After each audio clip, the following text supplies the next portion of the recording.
Bridge यहाँ से रहेगा सर। ब्रिज कहाँ से बनना? ब्रिज यहाँ से यहाँ करेंगे सर सीधा। तो इस लोग बोलने मतलब ऑब्जेक्शन कर रहे हैं सर, ये नाला सब चले जाएंगे लोग जरूर सब। सर बात ये है ब्रिज तो बनना है क्योंकि उस पर का लोगों का तकलीफ मिटने के लिए ब्रिज बनना है, मगर यही होता है हम लोग जो देख के आते हैं ब्रिज जहाँ बनता गोवा का ज़मीन मार के अंदर चले जाते ऐसे कुछ जगह उधर है। तो इधर भी जब ब्रिज बनेगा तब ये छोटा जगह से पानी जाने एकदम मुश्किल है, इसलिए पानी भर के अभी भी इनका घर तक पहुंच जाता है। तो इसके बाद में उसका घर का अंदर चला जाएगा और ये ज़मीन मार के घुस जाएगा। उधर डैम बनाया सामने,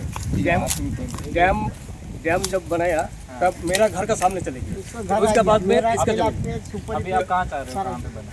ऑलरेडी इसमें बोलता बन चुका है। यहाँ से दिखाएंगे यहाँ पे ऑलरेडी पुल है सर, यहाँ से दिखेगा नहीं, वहाँ जाने से दिखेगा। पंचायत से सैंक्शन पुल है और उसमें इन्वेस्टमेंट भी हो गया सर। 35 लाख में बना है पुल। और सर यहाँ पे और एक पुल का एक्स्ट्रा एक पुल का ज़रूरत नहीं है, 30 मीटर का डिस्टेंस है सर, उसी को रिनोवेट करिए। सबसे पहले पुल बनने से पहले हम लोग पुल बनने नहीं देंगे, पुल बनने के खिलाफ नहीं है, मगर हम लोग चाहते हैं कि सबसे पहले यहाँ से ग्रेवल्स डाल के रिटेनिंग वॉल बनाइए पूरा, यहाँ से लेके वो 500 मीटर तक वो डैम तक का, ये मनिंद्र हौलादार का घर तक। क्योंकि अगर बाई चांस से पुल बन गया, फॉर एग्जांपल हम लोग देख सकते हैं रंगत का हालत क्या हुआ है। पहले वहाँ में एक सिनेमा हॉल हुआ करता था, आपको भी पता है, सबको पता है, जो भी रंगत भी आपको भी पता होगा। आज वो सिनेमा हॉल नहीं है। अभी जैसा एडमिनिस्ट्रेशन का पास में जब रोड का पास NH का रोड का पास जब पहुँचता है टूट के, आज जाके वहाँ ग्रेवल्स बैठाते हैं। तो आज बाई चांस से पुल बन जाएगा, हम लोग का उसके बाद कोई ठिकाना नहीं रहेगा कि कब जाके बनेगा यहाँ में ग्रेवल्स बैठा के रिटेनिंग वॉल कब बनेगा। तो हम लोग का मेन मुद्दा यही है, हम लोग ये पुल बनने नहीं देंगे जब तक यहाँ में ग्रेवल्स बैठा के रिटेनिंग वॉल यहाँ मनिंद्र हौलादार का घर तक नहीं बने। तो तब ये प्रोविजन नहीं था और सर हम लोग ये रिटेनिंग वॉल के लिए बहुत सालों से, हम तो जब छोटा था ये नाना लोग कम से कम 20-25 साल से मेहनत करते हैं। प्लान में भी है वो डिपार्टमेंट को, मगर काम पहले से काम पहले से होता नहीं। और सर एक पर्टिकुलर आदमी के लिए क्यों बने? यहाँ में दो ही घर है सर, उस लोग आना जाना करते हैं। अब चलिए हम अभी दिखा देगा सर, चल फिर ज़्यादा से टाइम शॉर्ट है, मैं समझ गया। मैं अभी जेई को बुला के पूछता हूँ क्या उन्होंने सर्वे वगैरह किया होगा ना, यहाँ से भी दिखता है बना जो कलवट है। ठीक है मैं पता करता हूँ। आप सर कभी बारिश का टाइम जब देखेंगे ना, जब बारिश का टाइम आके यहाँ पे देखेंगे ना आप लोग सर, यहाँ हालत क्या रहता, पानी ऐसे भी वहाँ तक चढ़ता सर। वहाँ में जो बगीचा वाला है यहाँ तक पानी चढ़ जाता है। जैसा पुल बन जाएगा सर, डबल पुल, वहाँ पे एक पुल, यहाँ पे एक पुल, यहाँ से बड़ा बोंगा बह के जाता, एक बोंगा फंसेगा, उसमें कचरा फंसेगा सर, वाटर लेवल इतना इंक्रीज होएगा कि वो नारियल बगीचा तक पहुँच जाएगा। और यहाँ पे आके आप लोग अगर देखेंगे ना, एक जन का घर एकदम 20 मीटर का दूरी में उस लोग का डिस्टेंस है नाली से घर। और अगर बाई चांस जब पुल बन जाएगा और जब मट्टी टूटेगा, किसी का बच्चा चले जाएगा, किसी का अम्मा चले जाएगा, एडमिनिस्ट्रेशन उसका बच्चा उसका अम्मा नहीं देगा। ठीक है। और 3 नाला हो गया, 3 नाला और 3 नाला है। से मेरा घर में पानी चल जाता है। अभी सर इधर जो हम लोग जैसे पर्णशाला में ब्रिज बना, बनने के बाद ही जमीन मार के अंदर। हाँ सर, वहाँ पे बहुत सारे एग्जांपल है सर, इधर का दशरथपुर में है, जब रंगत में है, रोड टान दिया में है। तब अभी डिपार्टमेंट उसको ख्याल किया है। उसका पहले बहुत जमीन चली गया, ख्याल नहीं किया। तो इसमें जब माटिया और भरनी पड़ेगा वो रास्ता में, फिर और तो ऊँचा हो जाएगा पानी, फिर तो रोड तक। हम तो बोलते सर एक दिन पूरा दिन लेके आइए, आपको पूरा दिखा देगा सब जगह की कैसा जमीन यहाँ पे टूटता है। जमीन यहाँ में ट्रेडिंग हो गई, बहुत स्लाइडिंग होते हैं सर। हम लोग का घर है यहाँ पे डिजाइन से कितना भी आपकी पंचायत टाइम नहीं मिल पा रहा, अभी भी मेरे को भागना है। ठीक है मैं आता हूँ एक दिन। ये मैंने नोट कर लिया, मैं बात करता हूँ। ठीक है सर, थैंक यू सर। जय हिंद दर्शकों, आज जो है कि हम लोग रंगत तहसील के रामपुर विलेज जो है वहां पर मौजूद है। और दर्शकों आपको बता दें कि यहाँ का मुद्दा ये है कि यहाँ के निवासियों का कहना है कि जब ऑलरेडी पहले से एक पुल जो पीछे दिख रहा है वो है, तो ये जो आपका लोकेशन में यहाँ पर दूसरा पुल बनाने की क्या जरूरत है। उनका कहना है कि हर साल बरसात का मौसम में पानी के बहाव में उनके जमीनों को जो है कि स्लाइड होकर कट जाता है पानी के बहाव में, और जो इनका बहुत सारा डैमेज होता है। लेकिन क्या है कि एक ही स्थान पर 2 पुल बनाते हैं, लेकिन क्या है कि यहाँ पर जो एक रिटेनिंग वॉल बनाना चाहिए या उसका निर्माण नहीं होता है। और उनका कहना है कि जब एक ही स्थान पर जब 2 पुल होंगे तो उनका जो कचरा जो है कि पानी से बहता हुआ वहाँ पर फंसेगा, और उनका जमीन जो पानी जब ब्लॉक होगा तो और ज़्यादा उनका जमीनों का कटाव होगा। तो उनका जो है कि ये जो मुद्दा जो है कि यहाँ पर असिस्टेंट कमिश्नर के सामने रखा गया, वो आए थे और जो है कि एरिया का निरीक्षण किए और उनके बातों को सुने और जो है कि उन्होंने आश्वासन दिया है कि जो कंसर्न ऑफिसर से बात करके आगे का जो है स्टेप उठाएंगे। तो यहाँ में जो है कि आपके सामने जो है कि ये जो कुछ गाँव वासी है, यहाँ में तो बहुत सारे लोग थे लेकिन कुछ लोग चले गए हैं, लेकिन यहाँ पे जो फिलहाल जो मौजूद है उनसे बात कर लेते हैं। आपका नाम बता दीजिए। मेरा नाम शुभम पोद्दार है, नमस्ते। मैं यहीं रामपुर का रेसिडेंट हूँ। हम चाहते हैं कि आप हमारे दर्शकों को बता दें कि पूरा मुद्दा है क्या? पूरा मुद्दा ये है, ये मैं पूरा अंडमान वासियों को मैं बोलना चाहता हूँ कि ये पूरा मुद्दा है कि यहाँ पर ऑलरेडी, जैसे यहाँ पे सर ने कहा है, रिपोर्टर सर ने, कि ऑलरेडी यहाँ पर एक पुल है, जो कि यहाँ ये जो नया पुल ये बनने वाला है यहाँ से बस 30 मीटर्स दूर है। तो ये ऑलरेडी पुल है, तो और एक पुल का क्या ज़रूरत है? और अगर यहाँ पे डबल डबल पुल बनेगा जो कि बनना नहीं चाहिए, तो इल्लीगली, हम तो इसको इल्लीगल बोलेगा, क्योंकि दो घर के लिए दो पुल नहीं होना चाहिए। और अगर पुल बन गया, पुल बनेगा जब फ्लड के टाइम, हम लोग यहाँ रहते हैं, हम लोग देखा है यहाँ पे क्या परिस्थिति रहता है जब बाढ़ आता।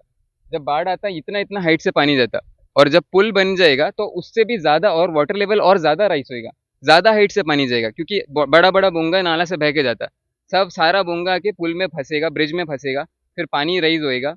पानी रेज होगी, अभी ऑलरेडी हम लोग पूरा जगह कवर करके आए सर का साथ, रिपोर्टर सर का साथ, कि कहाँ कहाँ से ज़मीन टूटता है। अभी यहाँ पे अगर बड़ा बोल्डर डाल के अगर ग्रेवल्स से अगर रिटेनिंग वॉल नहीं बैठाएंगे 500 मीटर दूर से लेके, और 500 मीटर वहाँ से और 500 मीटर यहाँ से, तो जब पुल बन जाएगा सब किसी का ज़मीन नहीं रहेगा। हम गारंटी देके बोलता, पहला ही साल में जैसा फ्लड आएगा, 2 दिन का तगड़ा बारिश का बाद फ्लड जैसा ही आएगा, सब एक एक जन का घर बह के, घर का सामान यहाँ से जाएगा, किसी का बेटा चले जाएगा, किसी का अम्मा चले जाएगा। जब घर टूटेगा, घर में घर बचाने के लिए घर वाला लोग आएंगे, घर में इंसान रहेगा, घर छोड़ के कोई नहीं जाएगा। जब बाढ़ आएगा, किसी का बेटा बह के चले जाएगा, कोई बच्चा चले जाएगा, तब क्या अंडमान एडमिनिस्ट्रेशन क्या किसी का माँ, किसी का बेटा देगा?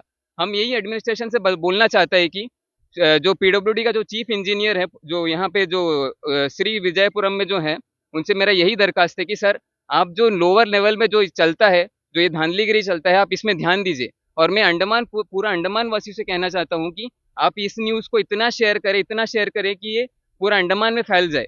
जैसा अरब में जो अरब स्प्रिंग आया है, इस तरह हम लोग को अंडमान में अंडमान स्प्रिंग लाना है। क्योंकि अंडमान में आप लोग तो देखते हैं, एक तो डीम यूनिवर्सिटी का मुद्दा है, अब ये पुल का मुद्दा है, एक तो एनएच का ये रोड भी नहीं बनता है, एनएच का रोड भी ढंग से नहीं बनता है। 10 साल से हम लोग करते हैं एनएच का रोड जाके अभी जाके ढंग से बनता है, जब रंगत में प्रोटेस्ट हुआ। देखिए, हमारा पूछना ये है कि अभी जैसे कि जब साइट का निरीक्षण करने के लिए वहाँ के इंजीनियर्स वगैरह भी आए होंगे, तो जाहिर सी बात है, टेंडर पास से पहले तो सब कुछ प्रोजेक्ट वगैरह बना होगा, जो भी एस्टिमेट वगैरह बना होगा, तो साइट का निरीक्षण हुआ होगा, तो उन लोगों को क्या है कि दिखाई नहीं दिया होगा कि एक पुल है या जो भी चीज़ है, क्या हाँ, वो वही चीज़। तो सर हम बोलते हैं कि उन लोग, ये जो नीचे जो बैठे हैं, हम तो बोलते हैं अंडमान का एडमिनिस्ट्रेशन खराब नहीं है। अंडमान का एडमिनिस्ट्रेशन में जिन लोग बैठे हैं उन लोग खराब है। अंडमान एक डिक्टेटरशिप का तरफ जाता है। एडमिनिस्ट्रेशन में बैठे हुए लोग जो है, उन लोगों को जो मर्जी आता है वो करते हैं। यहाँ पे जो एमपी है, एमपी भी आकर यहाँ पे देख के गए, यहाँ ये एक जन से बात करके गए, बाकी लोग से तो बात नहीं किया। एनओसी भी किसी से नहीं लिया, ना ही गांव वाले लोग से कोई बात किया, सीधा आके वो घर में जाके बैठ के देख के चले गए जहाँ पुल जाएगा। जबकि 4 घर है और ऑलरेडी एक पुल है, कि हम लोग से भी बात करना था, जमीन टूटता है उन लोग से भी बात करना था। और एक एमपी कितना ही बोलेगा, हमको पता है, हम इतना बात बोलता है, ये हम तो बोलते हैं एमपी सर तक भी ये बात को पहुंचाइए। और एमपी सर, हमको पता है, ये जाके एमपी सर एडमिनिस्ट्रेशन को बोलेंगे, एलजी को बोलेंगे, वो बस अपना बात रख सकते। एक एमपी कुछ नहीं कर सकता सर, पूरा अंडमान को बोलना चाहिए। यहाँ में एक स्टेट लेजिस्लेटिव असेंबली आना, कम से कम, हम पुडुचेरी भी एक यूनियन टेरिटरी है, वहाँ पे असेंबली है, स्टेट असेंबली लेजिस्लेचर है, तो यहाँ भी ऐसा रहना चाहिए। और कम से कम 15 एमपी रहना चाहिए यहाँ पे, तब जाके हम लोग का बात उठेगा। नहीं तो बिना एक एमपी का द्वारा हम लोग एडमिनिस्ट्रेशन से नहीं लड़ सकते। वो तो आपका जो है पूरा अंडमान का मुद्दा का मैटर हो जाता है, लेकिन ये तो ये पुल का मुद्दा का है। और हम पुल का भी बात करते हैं। हम तो बोल दिए सर एक बार, ये पुल अगर बन गया, यहाँ पे एक पुल है, कचरा वहाँ भी फंसेगा, यहाँ भी फंसेगा, ये दोनों जगह फंसेगा कचरा, दोनों जगह कचरा फंस के वाटर लेवल और ज्यादा बढ़ेगा। वाटर लेवल बढ़ के आप लोग देख सकते हैं, ये पूरा एरिया भर जाएगा। और ऑलरेडी यहाँ तक पानी चढ़ता है। और जिन लोगों का घर अभी, एक एक जन का घर अभी पूरा रिपोर्टिंग में दिखाया गया, एक एक जन का घर 10-10, 20-20 मीटर दूर में है नाला से। जैसे ही बाढ़ आएगा, ऑलरेडी वो स्लाइडिंग लैंड, ये आप तो देख चुके हैं, वो लैंड स्लाइड होता है, वहाँ पे कोई रिटेनिंग वॉल नहीं है। तो जब जैसा लैंड स्लाइड होएगा, मट्टी टूटेगा, घर तो हम गारंटी देके बोलता, पहला ही साल में पुल बनते साथ साथ पहला साल में लैंड टूट जाएगा। पक्का लैंड घिस के चले जाएगा सीधा, वो स्लाइडिंग होएगा ही होएगा, ये गारंटी है, ये मेरा गारंटी है और गांव वालों का अभी आप लोगों का क्या मांग है? हमारा मांग है कि पहले रिटेनिंग वॉल बैठाइए, वहां से पूरा मनिंद्र हौलादार का घर से लेके यहाँ से लेके इसका बाद और 500 मीटर तक रिटेनिंग वॉल बैठाइए, उसका बाद जाके आप लोग पुल बनाइए, पुल का काम उसका बाद स्टार्ट करिए, नहीं तो हम लोग ये पुल होने नहीं देंगे। असिस्टेंट कमिश्नर जी आए थे, आप लोग गांव वालों से बात हुआ था, आपसे भी बात हुआ था, उन्होंने इसके बारे में क्या बोला आप लोग से?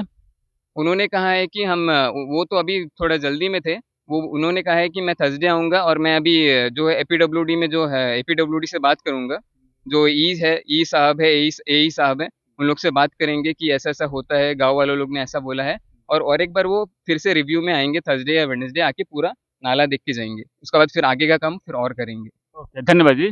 दर्शकों, आप लोग जो है कि गांव वालों को सुन रहे थे। धन्यवाद दर्शकों, Pankaj Singh, AB land media से।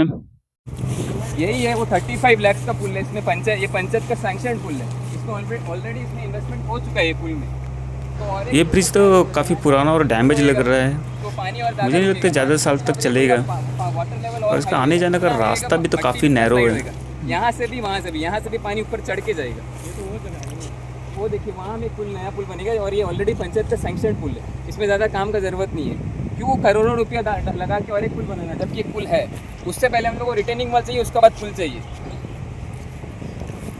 जैसा हम लोग को पुल से कोई ऑब्जेक्शन नहीं है, एक बार रिटेनिंग वॉल बन जाएगा, उसके बाद आप लोग पुल बनाइए, क्योंकि उससे पहले अगर पुल बनाएंगे तो किसी का घर नहीं रहेगा, सबका ज़मीन स्लाइड होकर चले जाएगा, यहाँ से भी वहाँ से भी, आगे से पीछे से, दोनों जगह से। और मेरा एडमिनिस्ट्रेशन से यही कहना है कि आप अगर अच्छा काम नहीं कर सकते तो गलत काम भी मत करिए। आप लोग कहने का मतलब है कि यहाँ में ऑलरेडी एक पुल है, हाँ, यहाँ का जस्ट 50 मीटर की दूरी में 30 मीटर होएगा सर, 30 मीटर, हाँ 30 मीटर की दूरी में और एक पुल बनाया जा रहा है।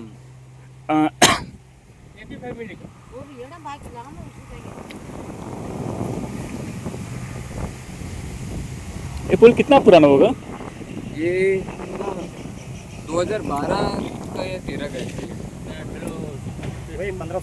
15-16, 12 नहीं, 2015 या 16। तो आप लोग का कहना है मतलब है कि यहाँ में जब ऑलरेडी फाउंडेशन वगैरह डाला हुआ है, हाँ। सब इसी पुल को क्या है कि एक्सपेंड करके या जो भी है मरम्मत करके इसी को यूज़ किया जाए। और अगर नया पुल बनता भी है हम्म, तो ठीक है बनाइए, मगर उससे पहले आप लोग रिटेनिंग वॉल लगाइए, रिटेनिंग वॉल पहले बैठाइए, वो बड़ा जो ग्रेवियल्स है उससे बैठाइए, ठीक। उसका बाद जाके आप लोग पुल बनाइए। और हम तो यही बोलेगा कि उसके बाद जब पुल बनेगा तो इसी पे खर्चा करिए, क्योंकि इसमें कम खर्च होएगा, गवर्नमेंट का पैसा वो क्यों लॉस करना है। एक ना, हाँ वहाँ से थोड़ा घर जाके देखिएगा ना, घर का आप देखिए 20 मीटर भी नहीं है, जो नाली से घर है, आप ऐसे जाके बारिश का टाइम आप देखें तो आपका सामने से पानी पार होता है। हाँ ऐसा है, मतलब बारिश के टाइम में सब पानी भर जाता है। हाँ यहाँ तक पानी भर पूरा भर जाता है। अब थोड़ा आगे जाएंगे ना, घर भी दिखेगा, नाली एकदम किनार में। ये सब, ये ऊपर जो हम लोग जो सीढ़ी आता था ना, वहाँ तक पानी चढ़ता है। ठीक है। अच्छा साइड भी आ जाएगा, एक ही बार में काम हो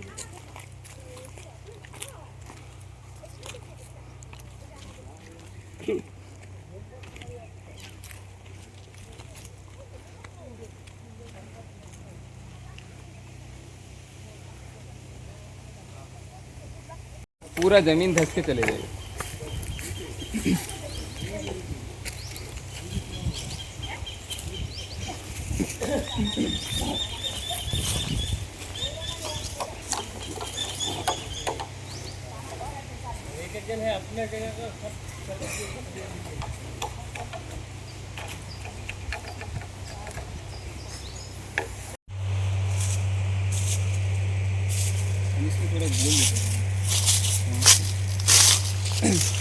सर ये देखिए, यहाँ पे ये लास्ट घर है मनिंद्र हौलादार का, जहाँ तक ये ग्रेवियल्स डाल के हम लोग को रिटेनिंग वॉल बनाना है। तो बाकी सारा जगह तो हम लोग दिखाते आते हैं, वो पूरा वहाँ से लेके पुल जहाँ से बनेगा उसका भी आगे से लेके यहाँ तक कवर करना है रिटेनिंग वॉल डाल के, वो भी प्रॉपर ग्रेवियल्स का बड़ा बोल्डर से। ये तो आप यहाँ देख सकते हैं, घर का ये 20 मीटर होएगा वो घर, और वो घर एक 25 मीटर्स होएगा। अगर वहाँ में गलती से पुल बना, जो कि ऐसी ही मिट्टी टूटते जाता है, और अगर पुल गलती से बन गया तो हम गारंटी देके बोलता पहला साल में ही ये कुछ नहीं रहेगा, ये घर बार सब बह के चले जाएगा, किसी का बच्चा बह जाएगा, किसी की मम्मी बह जाए, किसी का अम्मा बह जाएगा बाढ़ में। तो एडमिनिस्ट्रेशन क्या अम्मा बेटी क्या देगा? एडमिनिस्ट्रेशन नहीं देगा ना। तो अगर आप लोग अच्छा काम नहीं कर सकते तो गलत काम भी मत करिए। नमस्ते। 10 मीटर होगा, 10 मीटर होगा यहाँ से। ये घर का यहाँ से यहाँ तक बस 10 मीटर होएगा, वो जो खाई है। तो आप ही सोचिए कि अगर गलती से फ्लड आया, जो कि फ्लड को तो गारंटी आना ही है बारिश का टाइम में, पुल बन गया और बिना रिटेनिंग वॉल का, तो पूरा घर बार सब बह जाएगा। घर बार एडमिनिस्ट्रेशन तो हम लोग को ना लैंड कहीं लोकेट करेगा, ना पैसा देने से तो कुछ नहीं होगा। किसी का अगर लाइफ अगर लॉस हो जाएगा तो पैसा लेके हम लोग क्या करेंगे? किसी का बच्चा चले जाएगा, किसी का बाप चले जाएगा, तो कुछ नहीं कर सकते हम लोग।